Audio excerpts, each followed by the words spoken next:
네, 슬기로운 라디오 생활 1부는 생활 속 이슈들을 속속들이 들어보는 이슈 인터뷰 시간입니다. 자, 최근 몇 년 사이 유명인으로부터 학교 폭력 피해를 당한 피해자의 용기로 우리 사회에 큰 반향이 이어지고 있습니다. 자, 이번 설 연휴 동안에도 프로배구 소속 선수들의 학생 시절 학교 폭력에 대한 폭로가 이어졌는데요. 먼저 듣고 오겠습니다.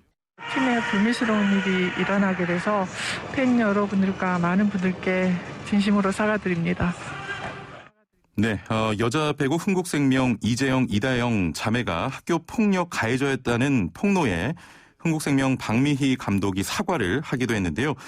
자, 이어서 남자 배구에서는 OK저축은행의 송명근과 심경섭이 과거 학교 폭력에 연루됐다는 사실이 폭로를 통해서 밝혀지면서 배구계는 물론 스포츠계 전반의 대응에 관심이 집중되고 있습니다. 자, 오늘 자세한 내용 살펴보겠습니다. 자, 함께 말씀 나눌 서강대학교 교육대학원 정용철 교수 나와 계십니다. 안녕하세요. 네, 안녕하세요. 예. 자, 스포츠계의 학교 폭력 폭로가 이번이 처음은 아닙니다. 이런 상황 어떻게 보십니까? 과거에서부터 오랫동안 있었던 일인데도 불구하고 그동안 수면 아래에 있다가 최근 들어서 이런 이야기가 많아진 것은 제가 볼 때 일종의 사회적인 임계치에 도달했다는 생각이 들고요. 예. 아마도 가해자들은 10년 전에 벌어진 일에 대해서 이게 다시 불거진 점에 대해서 좀 억울한 생각을 할 수도 있어요. 예. 왜 나만 이렇게 하나?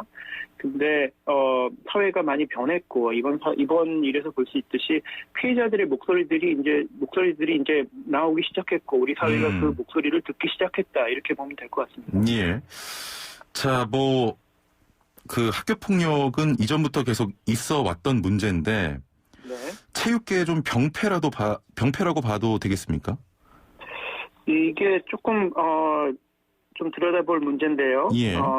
예전에 이제 제가 학교 다닐 때만 해도 폭력이 굉장히 난무하던 학교였어요. 예. 근데 지금 돌아가 보면 학교에서는 이런 것들이 이제 거의 범죄 수준으로 근절되고 있는데, 예. 다만 그런 사회적인 변화, 학교의 변화에도 불구하고 어떤 그 학폭도를 둘러싼 체육계의 어떤 사각지대에서는 이런 일들이 어떤 면에서는 어떤 경기력이라는 부분에서 굉장히 용인되고 오히려 이것들이 좀 우대되고 있는 그런 상황들이 벌어지고 있다는 어떤 괴리가 점점 커졌다라는 걸 볼 수 있고요. 그런 괴리가 이제 더 이상 그냥 넘어갈 수 없는 수준에 왔다 이렇게 보고 있습니다. 예. 자, 피해 상황을 보면요. 네. 20개가 넘는 어떤 가해 기록들이 명시가 돼 있는데 당시에도 충분히 좀 문제가 됐을 내용들이었거든요. 가해자들은 현재 별다른 제약 없이 활동을 하고 있습니다. 당시에는 문제가 안 되는 상황이라고 좀 판단을 한 걸까요? 아까 좀 전에 말씀했던 좀 굉장히 일상적인 수준에서 이런 것들이 일어났다.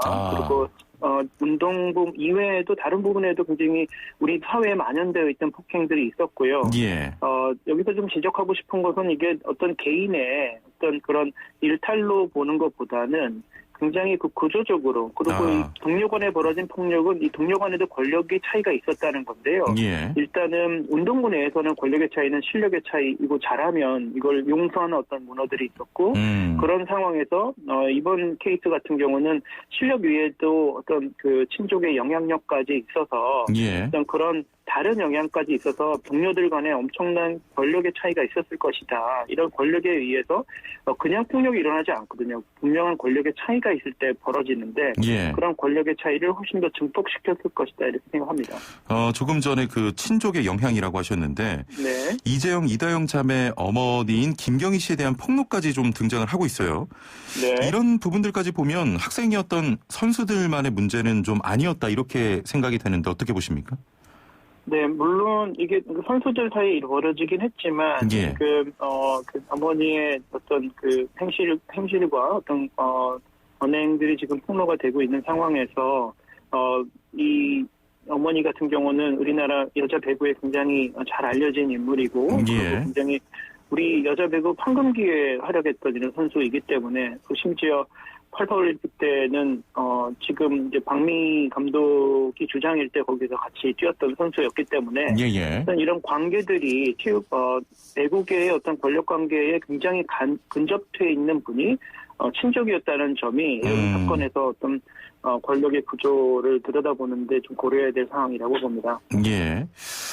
자, 현재 상황만 봐도 해당 선수들이 구단을 통해서 사과하는 등 제대로 된 사과를 하지 않아서 보는 이들의 화를 좀 더하기도 했는데요. 청와대 국민청원 게시판에 선수 퇴출 요구까지 올라온 상황입니다. 자, 이런 대응을 하는 이유가 뭘까요? 지금 아마 구단이나 협회 측에서 이거를 처리하는 데서 여러 가지 복잡한 생각들이 들 거라고 예상이 되고요. 예. 왜냐하면 당장 이제 도쿄올림픽의 주전급으로 쓰이는 선수들이 퇴출이 될 위기에 있기 때문에 예. 아마 기존에 있던 어떤 그런 협회의 입장, 그들의 어떤 논리에서는 이거는 받아들이기 좀 어렵다. 그리고 예. 이제 시즌 중이라는 점도 좀 고려해야 되는데요. 지금 한국생명이 굉장히 잘하다가 이번에 3연패고 굉장히 어려운 상황이 그렇습니다. 있는데요. 예. 이게 이제 선수들 어떤 개인의 문제도 있지만 이게 팀 스포츠에서 한 팀이 이제 완전히 망가지는 상황으로 진행하고 있어서 이런 점에 대해서 물론 이제 시즌이 끝나고 나서 어떤 징계가 있고 이렇게 되겠지만 예. 지금 어떤 전체적인 시즌이 진행되는 상황에서 이렇게 벌어지는 일에 대한 대응이 좀 쉽게 하기는 굉장히 어려울 것이다 이런 생각을 하고요. 예. 근데 그런 걸 다 이해하더라도 지금 나온 정도의 어떤 그 사과는 좀 국민적으로 납득하기 굉장히 어려운 부분이 있었고 아까 얘기했던 그런 괴리 때문에 예. 국민들이 분노하고 여기에 대해서 국민청원까지 하는 이런 상황이 온 것 같습니다. 예.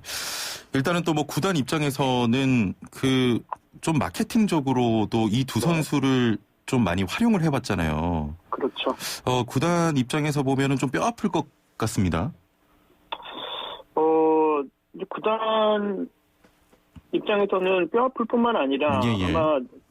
아마 현실적인 손실이 굉장히 있을 거예요. 그런 손실에도 불구하고 조금 더 장기적인 관점에서 이 사건을 바라봐야 될 부분이 있고요. 예.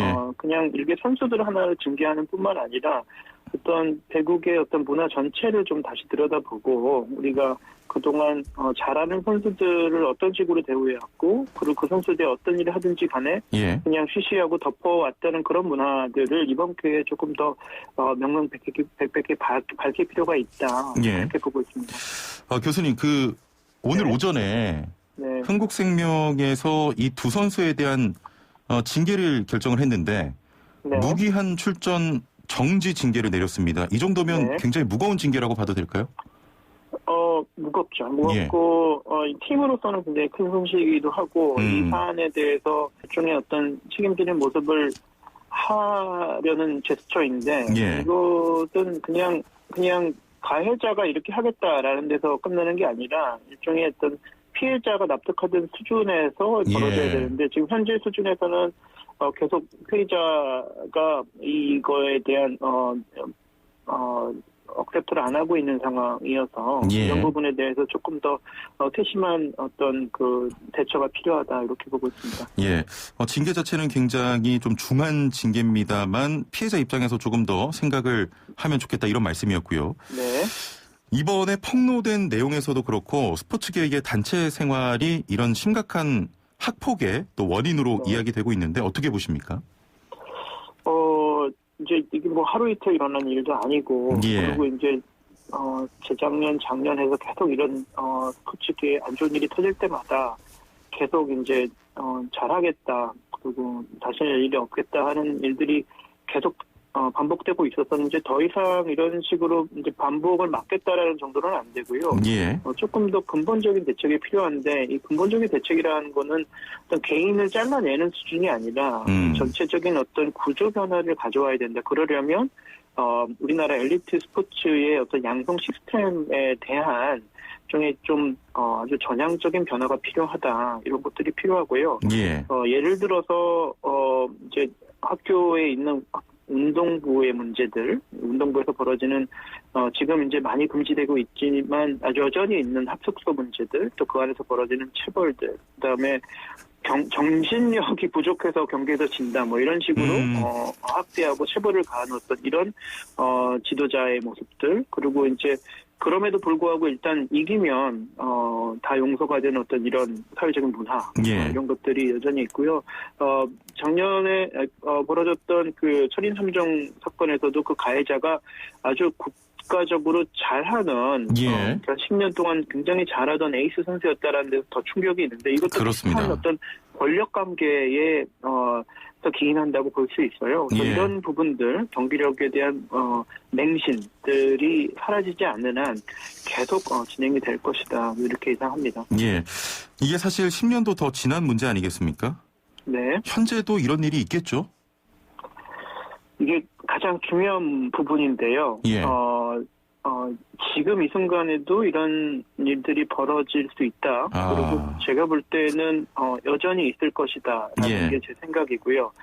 이런 이야기를 할 때마다 이제 체육계나 스포츠, 엘리트 스포츠계에서 늘 이제 잘하고 있는 사람 훨씬 더 많은데 왜 이것만 가지고 엘리트계에 그 욕을 한다라고 이렇게 비난을 하는데요. 사실은 저는 이제 심리 상담을 하기 때문에 선수들 직접 만나는 상황이 많은데 여전히 선수들의 가장 큰 고민거리나 어려움들은 이런 위계에서 나오는 어떤 인권의 침해 이런 것들이 여전히 발생하고 있고 이런 부분들이 제가 볼 때는 오히려 더 교묘하게 예전에는 그냥 일반적으로 그냥 대놓고 하던 것들을 이제 훨씬 더 어두운 곳에서 보이지 않는 곳에서 암암리하고 있는 게 더 문제라고 생각하고요. 그래서 더 밝혀지기 어려운 그런 문제점이 있습니다. 예, 교수님 그 스포츠 선수들 간에 학생 간의 이 폭력은 어떻게 보면은 좀 학교 폭력과는 다르게 좀 치부가 됐었는데 학생 선수들 간의 폭력도 학교 폭력으로 보고 좀 다뤄야 되지 않겠습니까? 그거는 당연한 거고요.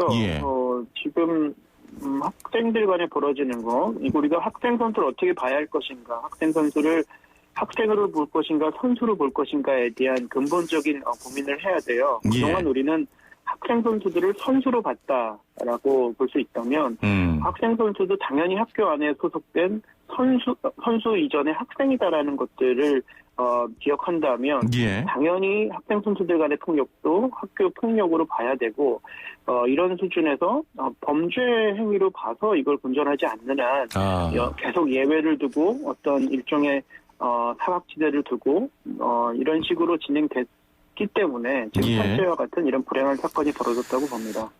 조금 전에 교수님 심리 상담도 하신다 그랬는데 선수들 와서 주로 어떤 이야기 합니까?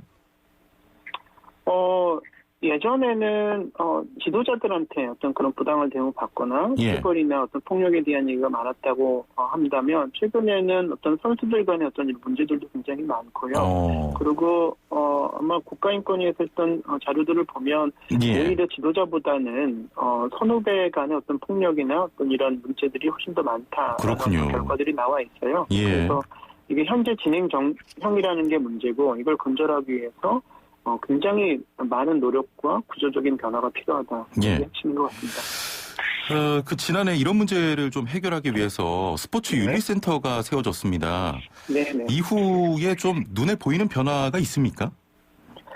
그 윤리센터가 사실은 2019년에 조재범 사건 이후에 혁신위에서 제안한 내용이 반영이 돼서 시작이 되었는데 작년에 최숙현 사건 때 조금 더 급하게 빨리 진행이 되면서 조금 처음 시작이 좀 급하게 진전된 상황이 있습니다. 그래서 예산도 좀 부족했고 또 그런 다양한 초기의 어떤 어려움들 때문에 사실은 어떤 그 가시적인 어떤 효과들이 잘 안 나타나고 있어서 최근에 여러 가지로 비난을 받고 있는 상황이에요.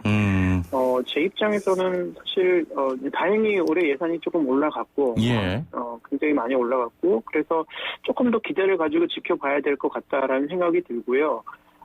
물론 지금 내홍도 있고 여러 가지 좀 어려운 상황들이 벌어지고 있지만 그래도 이 단체, 이 윤리센터에 조금 더 힘을 실어줘서 지켜봐야 되지 않나 이런 판단을 하고 있습니다. 알겠습니다.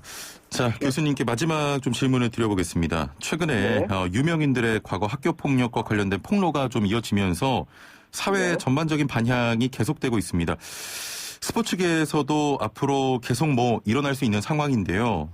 이런 문제 좀 어떻게 다뤄야 하겠습니까? 저는 이런 사건들이 벌어질 때마다 가해자를 괴물로 만들고 그 편을 갈라서 악마화하는 그런 어떤 언론의 보도나 또 우리 국민들의 어떤 그런 여론들이 솔직히 불안할 때가 있어요. 왜냐하면 이런 상황들이 벌어질 때만 들끓다가 또 다른 사건에 또 묻히고 계속 반복되는 것들을 여러 번 겪어왔기 때문에 늘 이런 사건이 있을 때마다 이번이 마지막이다라는 생각하지만 결국은 또 일어나는 어떤 이런 반복적인 상황에서 오히려 무기력해지는 그런 어려움들이 벌어져서 저는 개인적으로 좀 국민들이나 여론들이나 언론들이 이 사건을 대응할 때 좀 더 장기적이고 길게 보고 오늘 내일 반짝해서 할 일들이 아니라 좀 더 구조를 변하기 위해서는 굉장히 큰 개혁과 어떤 지속적인 관심이 필요하다 이렇게 보고 있습니다. 예, 알겠습니다. 자, 다시는 이런 문제 발생해서는 안 되겠습니다. 오늘 말씀 여기까지 듣겠습니다. 감사합니다. 네, 감사합니다. 네, 지금까지 서강대학교 교육대학원 정용철 교수와 함께했습니다.